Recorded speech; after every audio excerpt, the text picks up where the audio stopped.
We now go live to our correspondent in Zimbabwe. I can tell you that the mood here on the streets of Harare seems to be one of utter jubilation. Excuse me, sir? I am so happy we have liberty. You appear to be ecstatic that Robert Mugabe has resigned. What? Robert Mugabe, your former president, has gone. Oh, okay. No, this is still the party to celebrate Bernie Ecclestone getting fired.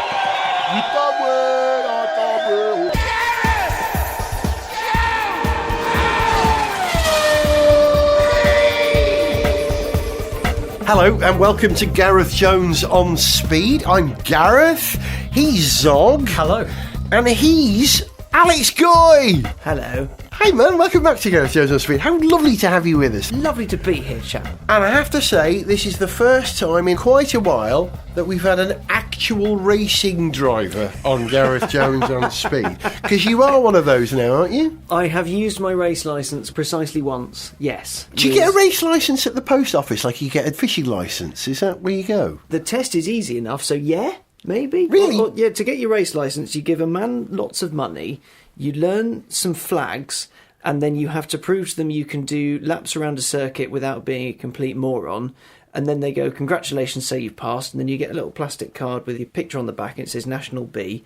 And then, yeah, you can race in the UK. You make it sound like it's pretty easy to become a racing driver. It honestly is. It's the easiest licence test I've ever taken. Really? But actual racing driving is really hard. So why are you a racing driver now? What was the event? I was honoured to be a part of Mission Motorsport's team at the Race of Remembrance. It's something they do every year over Remembrance Sunday.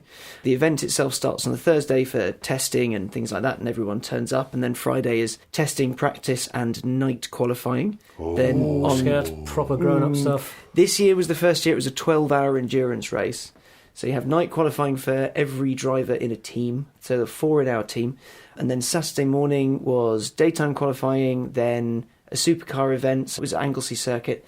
Lots of supercars turn up and they take beneficiaries of Mission Motorsport out, and the marshals, of course, because they're all volunteers. And I suppose we should just quickly say that Mission Motorsport is the outfit that has disabled service personnel. Mission Motorsport's job is essentially, to use the words of Major James Cameron, who is the chief officer of Mission Motorsport, is they fix broken blokes with fast cars. That's a good mission. So if you've been in the forces and due to injury at any point in your career, could have been in the theatre of war, could have been in training, could have been in a workshop somewhere, anything, and you've had to leave the forces, they can help you. The idea being that they use fast cars or slow cars or fixing cars or designing liveries for cars, wrapping cars, anything automotive. They'll take you in, they'll train you up, and the idea is to either get you a qualification or a job somewhere and get you back on your feet. Because a lot of people, the forces have been their entire lives, and then all of a sudden they found themselves out in the real world with lots of letters on their CV that modern HR managers don't understand, or with confidence issues, or with many injuries. Some you can see, some you really can't. I have to ask, you've got all your limbs, Yes. and you don't twitch when there's a loud bang outside. Yes. So how come you were driving for Mission Motorsport? Well, Major Jim likes to get me into trouble quite a lot. So the first time this happened, we were drunk at an awards do, and we were talking about going sideways. You were having a meeting at an awards do. Oh no, we were really you were drunk. Okay. We were really drunk. We were out of your tree spannered, and Jim said, "What the hell's that?" We're talking about banging Loud bangs outside, and you It's, didn't jump. I am lucky enough to not have PTSD. Over the course of the weekend, I met some people who do have it, and it's serious. It's yeah. And those guys are amazing with what they've done. Anyway, sorry. Major Jim and I were very drunk as an awards do. We were talking about YouTube videos, and I said, I can't really do this sideways. And we'll sort that out. Anyway, the next January I get an email, subject line, February 2nd, body copy, sideways, you in? And that was that. And I went down to Thruxton, and I met a bunch of the Mission Motorsport guys. And the idea of those days are to get people either out to do training for qualifications or instructor training, or just to keep their eye in, or to get former soldiers, former forces guys out for the day, just to give them a day out, a reason to get out of bed, to learn a new skill, or just to watch some cars go in silly angles. And I was taught to drift by a chap called Lionel O'Connor. Now, Lionel's a fascinating chap. He's got a left leg amputation. I'm sorry about this, but I'm so distracted by what sounds like a potential war zone outside. I've actually got to just check that the Third World War hasn't broken out. Lots of fireworks. Well done. Bonfire night was some time ago now. was, What are rather. they doing? Yeah. Sorry, That's Lionel taught So you how to drift. Lionel's a left leg amputee, and he taught me to drift a manual Mazda MX-5. So he could drive a manual car with He one uses leg. he uses a literal stick shift. What he does is he gets out of his wheelchair and he pops himself in a car and he says, "Give me a stick." And he gets a walking stick, jams it down on the clutch, leans over, sticks it in first, then nails the throttle and just lets go of the stick. Bloody hell. And then you go down the straight and you need to be in second because you need to get a bit of momentum behind you. And then he grabs his stick again, jams the clutch down, leans over, sticks it in second, releases the clutch, and off he goes. So he's got both hands free. And he taught me to go sideways. We were racing a Honda CR-V, which is not a likely car to be racing anyway. No. Hang on, isn't that a four-wheel drive with a continuously variable transmission and it sits about 20 feet tall? It's not a CVT, mercifully. It's an automatic. It's a 9-speed. Okay, slush speed. Yeah, it's Even so, not a slush-o-matic. great racing prospect. It's not a great racing prospect, but one of the jobs Mission Motorsport does is they help manufacturers with testing, do various aspects of it. And Lionel and the crew were out with Honda a while back. They were doing some testing on the new Civic, so Type R and the 1-litre CVT. And of course, Lionel couldn't drive the Type R because it's a manual, not an automatic. So he spent all of his time in this CVT 1-litre Civic. And the feedback he gave, because that's the car he drives day to day, and he told them basically, this needs to feel more like a proper gearbox, not something awful. And so over the course of their time, Lionel told them how to make it feel like a normal gearbox for people that actually use them. The job he did was so good that his name is in the code of that car. So the 1-litre Civic CVT is what? Civic CVT _ Lionel, because he made it feel like that. How wonderful. It's brilliant. And because of his involvement, they ended up with this CR-V. They said, let's turn it into a race car. It was a last-minute build, and they had as many bits as they could get their hands of within time and budget. And yeah, it was a ridiculous thing. It was lowered, it was on adaptable dampers, there was nothing inside bar a massive roll cage, a baby on board sticker, a race seat. Really? Yeah. Oh, yeah. Increasingly fashionable on race cars these days. I don't know if anyone's aware of that, but it happens to be true. It was ludicrous. We had the race seat, we had the steering wheel, the normal instrument binnacle, and the sat-nav. The Bluetooth still worked, because that remained, but there were no speakers left, obviously. The team, the guys I was driving with, were just phenomenal. So we have Lionel, without whom we wouldn't have the car. He is a seriously quick guy. He is so fast, and he's got little faith in a lot of ability. He was knocking out some amazing lap times. He had Major James Cameron, who is a proper racing driver. He's been doing it for years and years and years, and manages to destroy lots of tyres very quickly and overtake a lot of things that were not happy to be overtaken by a family car. I nicknamed it the Flying Hippo because that's what it is. It's not the most elegant of cars. It's not the prettiest. It does a job. I drove a CR-V there because at Motor One we have a CR-V long-termer, so I thought it would be a nice comparison. The drive home was more brisk than I probably should have done. I was like, I recognise this. I saw red. Our other driver was John Allen Butterworth, who's a Paralympic cyclist. Medal winner. He's been associated with Mission Motorsport for a long time. He was in the forces himself. He is also seriously quick. And then me. I'm not that fast. It was my first ever race. It was brilliant. The car, whatever they did to it, it was absolute magic because it handled beautifully. It has this 9-speed automatic gearbox, and that was a bit rubbish. But it was still capable of putting in sub 2-minute lap times of angle C. Could you go up and down the box, or was it just, it did what it did? You could, but it overrode you. Right. So you could go in and you'd brake and it would kind of do its thing, and you could pull the paddles in sport mode and it would sort of do it, but the ratios are quite far apart, so it would never be as sprightly. But that said, it was a 1.6 litre diesel. So... Wow. On the downside, not much power, but there was some decent torque. But also, we didn't use that much fuel. Good in an endurance race. Yes, very Wow. good endurance race. We did have to have 9 mandatory 4-minute pit stops over the 12 hours. Right. So what happens is it starts at 3 o'clock on the Saturday afternoon, and then at 9 p.m. it breaks until 9 a.m. the next morning. And the last driver on Saturday is the first driver on Sunday. Right.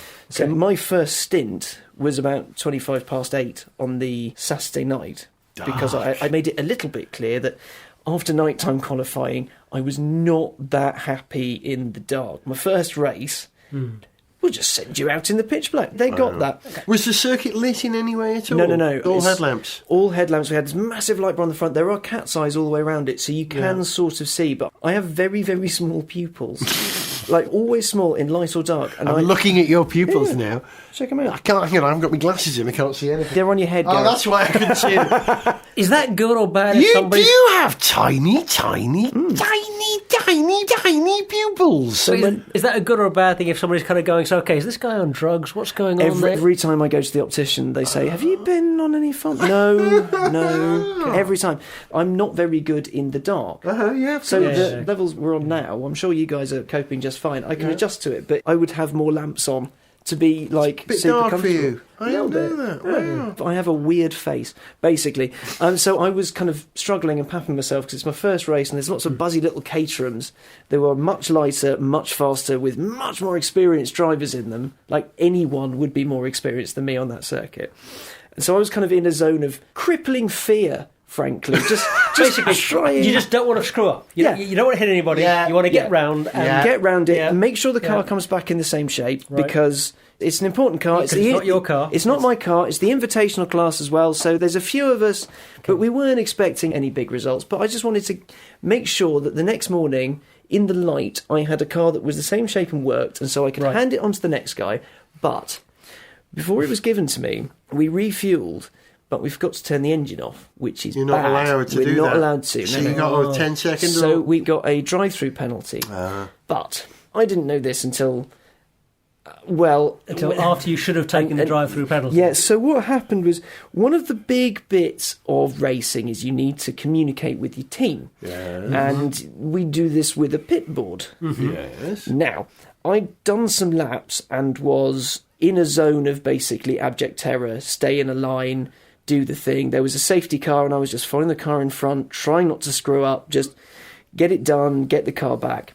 After a while, I noticed there were some lights shining from the pit wall. I saw them once and went, oh, that's pretty. Oh, well, off I go. Went back round. Then I saw it and was like, oh, it's my pit board. 102, come in. It's 102 in. So I went in and thought, oh, is there something wrong with the car? Is there something broken? Is it on fire? I can't see or smell or hear anything. I killed And someone. So I appeared about 4 minutes before the race was due to end. I appeared, I heard a big cheer, and they waved me on. And I went, oh, it must be fine then. Oh, well. Just want to have a close look at the car. Yeah. So I got in, I rejoined the back of the safety car lineup, was last through the scrutineering for all the flaps and whatever to be covered up so we couldn't refuel or do anything to it overnight. And I got back in, and everyone was kind of a bit giggly, and they went, oh, by the way, we've got a drive-through. I went, oh, what happened? What's the deal with the pit stop? And then they all just started laughing and went, well, because we did the refuelling thing, we had a drive-through, but because you didn't see it for 9 laps, we have another drive-through. And I went, so what was the deal with it? It's like, right, Will, the lovely bloke who's on a pit crew, went, so here's what happened. We tried to get you in, you missed it. We tried to get you in, so another person came out with a light, didn't see that. I went out for a cigarette break to the loo for a cup of tea, came back, and you still weren't in. At this point, there were about 8 people on the pit wall waving all the lights. I gave them a prosthetic leg to wave at you. Really? Yeah. And you still didn't see us. We were shouting all manner of profanity at you, and you didn't see us. And when you came in, we were relieved. By the way, you owe us all a beer. It was an expensive night, but I thoroughly deserved it. It was pure nerves, and it was brilliant. And you know what? I came out my first stint of my first race, with the car in the right shape, and if the worst that happened was a drive-through the next morning and several beers, perfect. I think so, yeah. No, that's a good... Well, congratulations on a respectable performance in your first race. Well, the best thing was, the team, the 4 of us, we managed to get through. The next morning went out, I had another big stint, didn't crash it, didn't bend it, took a BMW that was faster than us. There you go. Okay. I was very happy. Wasn't in the script, but we came third in our class. No! Did you?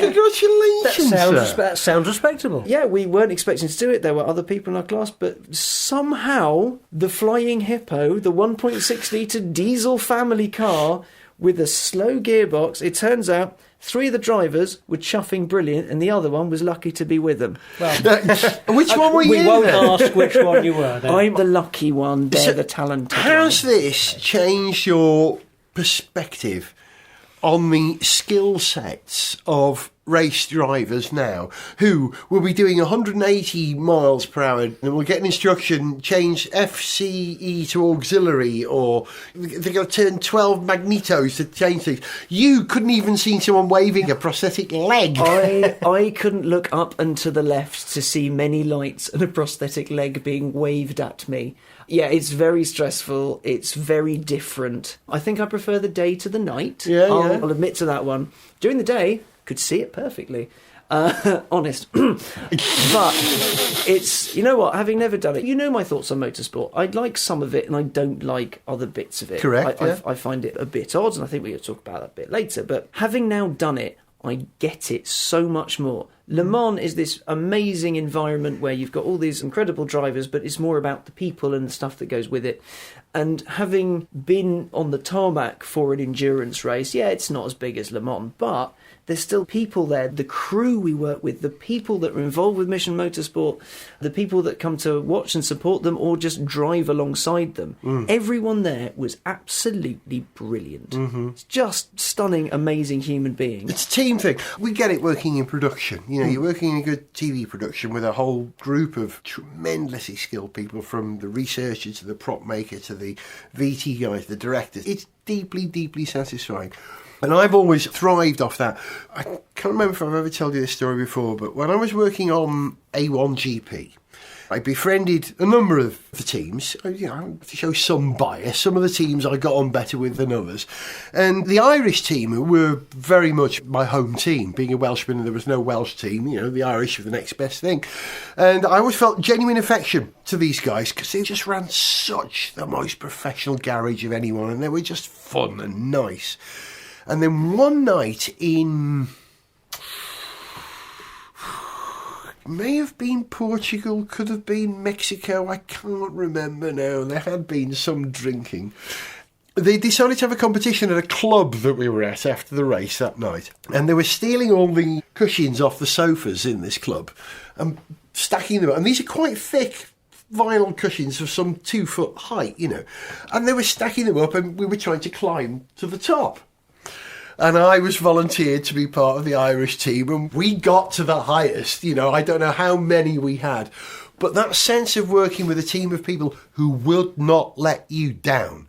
There were a dozen people all holding these cushions stacked up, someone supporting me, someone holding onto my belt, someone holding my foot. You know, I was literally supported by the mechanics in the team, and that's what it must feel like as a driver, and it's enormously satisfying. You know, they will let you down. You cannot let them. Yeah. What is it they said during the Apollo missions? It won't fail because of me. Yeah, I've got a sense of that. Exactly. And I think what we get from motorsport as punters is wonderful. It's satisfying. But I think for the people who choose to do that for a living, yeah, the money's good. Yeah, the travel's good for a while until you've done it for a few years and you're fed up. That sense of, we're going to do this together, it's like being in an army. It's probably a good comparison. Over the course of the weekend, we interviewed a lot of the guys because we're making a film about it, because I've worked with Mission Motorsport, kind of made films about them for ages, and every one of those guys, everyone we spoke to, some on camera, a lot of them off, because some of them aren't ready to talk about their injuries or they just don't want to, which is fair enough. Some of them are. In the case of some, it's obvious. In the case of others, it isn't. And you meet some guys who have seen some stuff or experienced some stuff, lost mates right in front of them. Yeah. You can't see what the problem is. And that's a huge thing, because I was chatting with someone and we were outside, we were sharing a cigarette, and he was trying to light his using me as a windbreak, and I accidentally brushed a bit of ash on his hat. And I went up to brush it off his head and he went, "You're lucky there. I hate it when people touch my head. I would have lamped you." Really? Because that's part of it. He had a head injury, and so he's very sensitive about that. And you know, it's things like you'll see someone who looks just like a bloke or a lady, And you think, oh, Brian Bouncy, you're bubbly, you're having a great conversation. Then you talk to them more, and they've had everything they know about their lives taken away from them like that. And the biggest thing they always say is the camaraderie, the people around them. So, I went in as a complete outsider. Yeah, I've got stuff going on. Sometimes it's good, sometimes it's bad. But, I could never imagine going through or experiencing what they've experienced. By the end of that weekend, every single one of them is a friend and a teammate. Fantastic. And you can't replicate that. And we are very fortunate, I think, not to have had to have gone through some of the experiences that those people have been through. Can anyone take part in the Race of Remembrance, do you know? Yeah, I believe you can enter. The fees aren't as massive as you'd imagine. So if you have a team or a car, this year I believe the engine size limit is 2000cc. And what's the event called again? It's the Race of Remembrance. The Race of Remembrance. It takes place over Remembrance Sunday every year. And what happens is, you've got the qualifying on Friday night, Saturday morning, the supercar events. If you've got something jazzy, do volunteer it, because you get to drive around Anglesey and you get to take people out and give them a few laps of fun. Quite a lot of fun, yeah. Then the race starts on Saturday afternoon. Sunday morning it restarts. Then at 10:45, everything stops, drivers come in, cars go on the grid. And then there's a remembrance service in the pit lane. And this year we had the new Mission Motorsport Poppy car, which is a Jaguar F-Type SVR with this amazing wrap on it. It's kind of a photovoltaic, I'm not sure if that's the right phrase. Photorealistic? Well, photochromatic, it's photosensitive. Photochromatic, I think, is the jam. So it changes colour as you look round it. And it has poppies on it. In some lights it's yellow, in some lights it's black. The poppies are always red, and it has In Flanders Fields, the poem written across it. Beautiful thing, as a safety car, as a standout thing, as an art car, it's just beautiful. There's been a spin-off charity called Operation Motorsport, which covers the US and Canada, does a similar, if not the same thing. And it was the most moving thing. We had a male voice choir singing just stunning things. You could have heard a pin drop. It was beautiful. And then the race restarted. And now, remembrance services never be the same again. Yeah, it's personal now, isn't it? I get that. So, now that you're a professional race driver... Le Mans next year, Alex? I'll see you in the Guinness tent, mate. Yeah. As usual.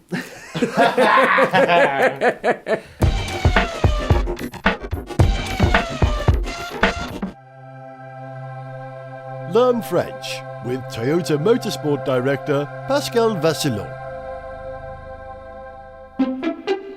Nous espérons la victoire à Le Mans l'année prochaine. We hope to win at Le Mans next year. Nous avons pilotes excellents. We've signed Fernando Alonso, but we can't tell you about it yet. Aussi, notre voiture est fantastique. Also, we have literally no rivals. And if we don't win it, oh God, I'm so going to get fired. Sniff Petrol with Gareth Jones on speed! If you're the kind of person who downloads this podcast, and if you're hearing me say this, and you certainly are, then you're the kind of person who likes motorsport. But as Alex said earlier on, which facet of motorsport do you like? Because the world of motorsport is so broad. You got drag racing at one end and lawnmower racing at the other end. Yes. Yeah. And in the middle, everything else. Yeah, correct. There we go. That's all you need to know about motorsport. So it's very difficult. I love all motorsport. I say that I love all motorsport. It comes on, I quite enjoy it. But for even me, who loves all motorsport, there is aspects of motorsport I've got very little patience with. I can't work NASCAR. NASCAR doesn't speak to me, and yet IndyCar does. What's the big difference there, really? Well, you mean rednecks. Yeah. Rednecks is the difference. I don't mind touring cars, but I'd much rather rallying. And motorcycle racing, I'm sorry, I would like to like it, but I simply haven't got enough time in my life for motorcycle racing. Let them not do it for you.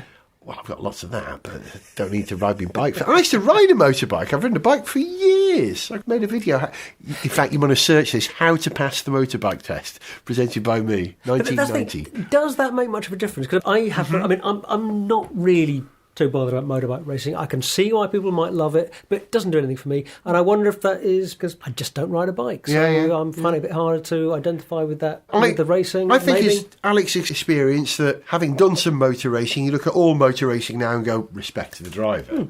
And I think as a motorcyclist, you look at those guys doing impossible things, sliding the front and the back and getting their knee down. No, No. I like going fast, but no. That's just dangerous. I don't want to put my kneecap next to curbing. That's just stupid. It's a bit mental, but then on the other hand, but don't we also slightly admire the borderline mentalness of what these drivers are doing? There's no borderline about it, Mr. Ireson, whatsoever. The mentalness. You're right. Utter mentalness. So, if you had to eliminate any type of motorsport, what would it be? I think I know what you're going to say, Alex. It's going to be really unpopular, but Formula One. I knew you'd say that. I know you and literally everyone who listens to this likes it, but it's an advert for many things apart from sportsmanship, and that's about it. Also, it's got Lewis Hamilton in it. Talented driver, bit of a tit. So you are going to can an entire sport because you don't like one man? No, I'm going to can entire sport because I remember when it was great. Not when it was great, of course, because it was great long before I was into it. I remember when I could watch it, and that's the thing. When Jake Humphries took over on the BBC, and I know lots of people didn't like that because, he doesn't know anything about motorsport, and how dare he touch this because he doesn't know this. Because he's not Murray Walker, and he's not... Yeah, sure. There's only one Murray Walker, and he's Murray Walker. So yeah, Jake Humphries took over, and you know what? He was learning the same time as a lot of viewers because it had just come back to the BBC. Sure. They had the experts, they had DC, they had Eddie Jordan, they had the people who knew about it, who'd lived it, and they had this one everyman bloke who understood a bit. And it was great to learn with him. And he clearly put the effort in, and you learnt alongside him, and that was fantastic. And then Sky bought Formula One.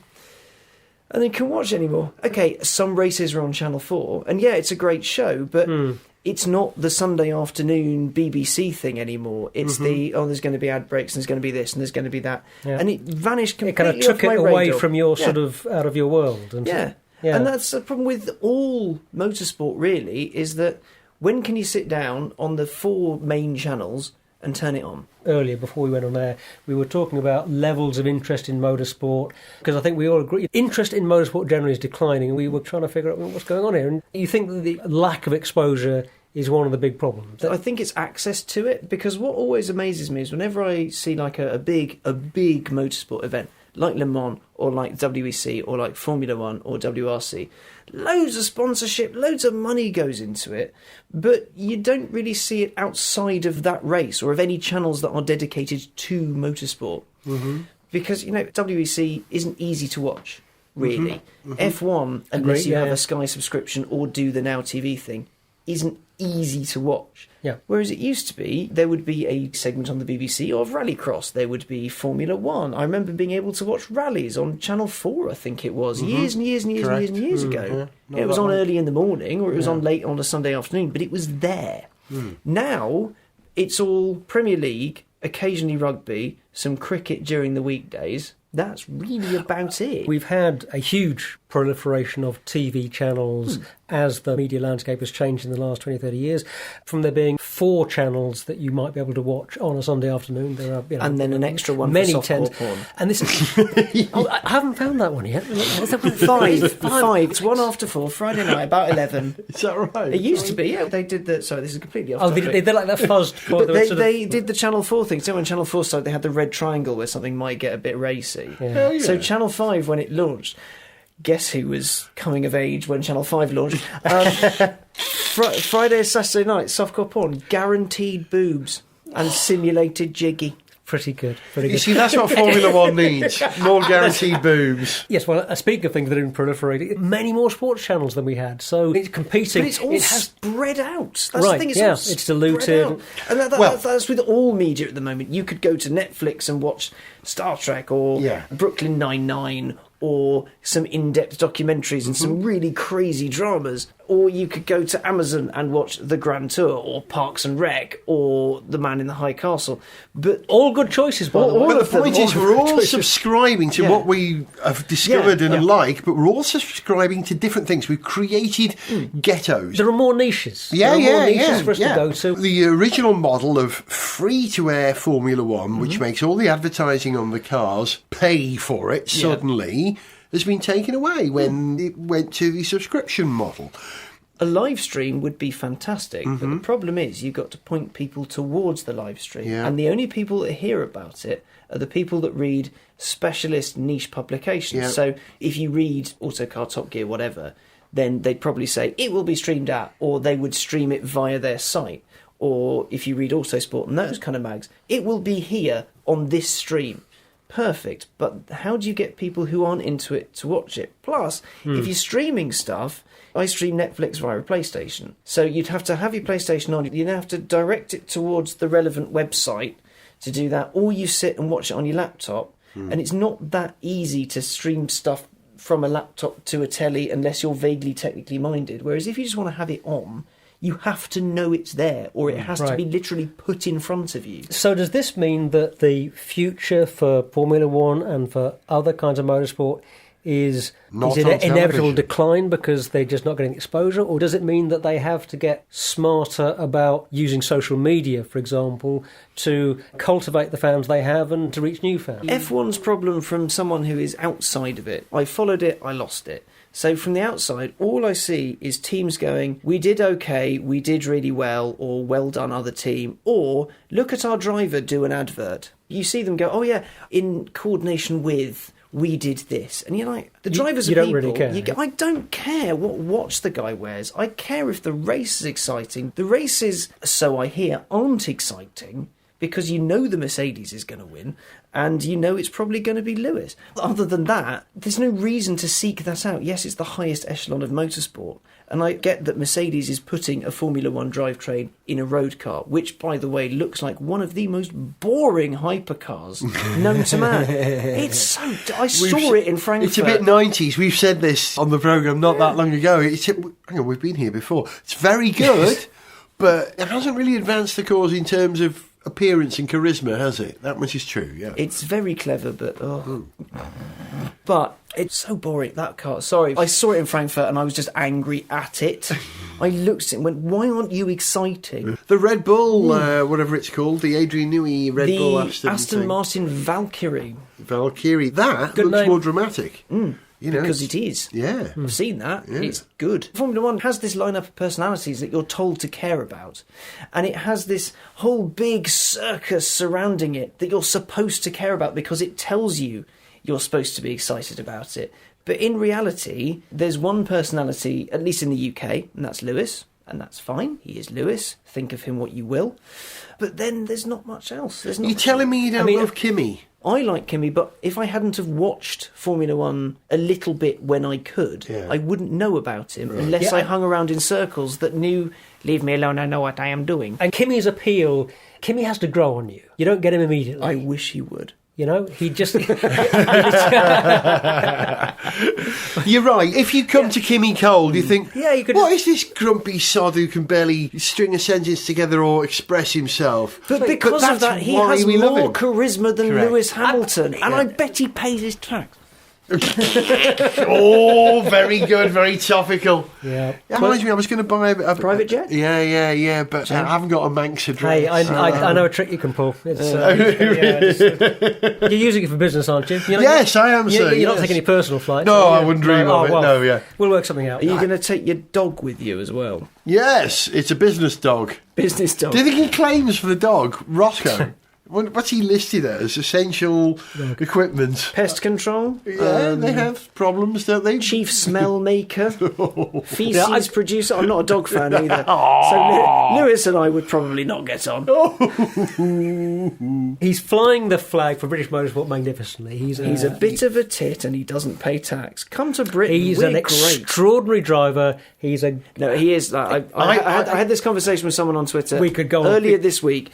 You can respect someone for their job, and he is the best in the world at his job. He drives cars very well, very quickly, very competently. However, you can also dislike someone for how they present themselves. Absolutely. I struggle with Lewis. I think I've said this on the programme before. There are days where I adore Lewis, or moments when he's driving, and there are moments where I want to throw my cat at the screen because he's talking with an American accent. That breaks my heart. When he does that, you just think, oh, I think you're being awfully mean. I think Lewis has had quite a difficult time kind of growing up in public in the glare of the cameras, and he went from being a tremendously talented and maybe slightly awkward young man to an adult in the full glare of publicity. I'm not in agreement with everything that Lewis thinks or a lot of his attitudes, but I'm a huge fan. I think he's an extraordinary driver. I think he's a tremendous advertisement ambassador for modern Britain. But he should pay his taxes. Yeah, and speak with a British accent. The advert for Britain. Come to the UK, live in Monaco or Switzerland, keep your bank balance elsewhere. Write poems about deceased royals. Now, I'm also be very good at driving race cars. I do usually qualify everything I say about Lewis Hamilton. I won't defend the poetry. That's the thing. Lewis Hamilton is like a Superman movie. You have to make a good story in spite of the lead character. He's very good. Interesting analogy. Interesting. He's very good at his job, and that's it. No. We can't leave it there. But he's more than going to do it because he takes responsibility. He has character. I think he is. He's changed Formula One. You know, he's the first person to wear bling in the pit lane for 40 years, I think. Well, because as soon as you said bling, I immediately thought of Jackie Stewart. Well, that's what I was referencing. And sort of, 1970s, big sunglasses, the hair, the sideburns, Mr. Super Cool. For 40 years. It's the same thing. Yeah. It's exactly the same. You're not wrong. He's mixed race. No one ever mentions this about Lewis Hamilton anymore. He is the only non-flaming snowflake on that grid. And for that alone, he deserves all our support, because that's a tricky place to be, even in the 21st century, or particularly since the election of Trump. Do you know what I mean? We need to stand up for people like him. The last man of colour in Formula One was Malik Ado Ibrahim, who owned part of the Arrows team about 20 years ago. That was the nearest thing we ever had to seeing someone of colour in the pit lane. And F1 needs to engage. I'm surprised we haven't had more young mixed race and different race drivers coming through since Lewis. Clearly, it takes time. It's a generational thing. It does take time, because it takes time for drivers to come through. The demographics, I'm pretty sure if you broke down the numbers, you'd find that motorsport in Britain does skew towards being a whiter sport than the country is as a whole. Probably. If the three people hosting this very programme at the moment, all male and between the ages of 25 and 29. You're very kind. It's a very narrow demographic. Gareth, two of us are literally the same person. Yeah, I've noticed this. It is a problem looking at both of you here. We've got a very male and pale crew here, haven't we? Male and pale. You've been listening to Gareth Jones on Speed, the Male and Pale podcast. I'm sorry to say. He was Zog. Goodbye. He was Alex. Bye. Alex, lovely to have you with us. Let me shake Thank you your hand very much, again, team. Sir. Yeah. Thank you, Always sir. welcome. Thank you. Always Thank you. It's like looking in a sexy mirror. And you don't mean looking at me, you're looking across the microphone. Yes. I was Gareth. See ya. To send us an email, see pictures, get song lyrics, join our Facebook fan site, follow us on Twitter, or to find out about sponsorship opportunities, go to garethjones.tv. Gareth Jones on Speed is made in London by Whiz Bang. Gareth Jones on Speed!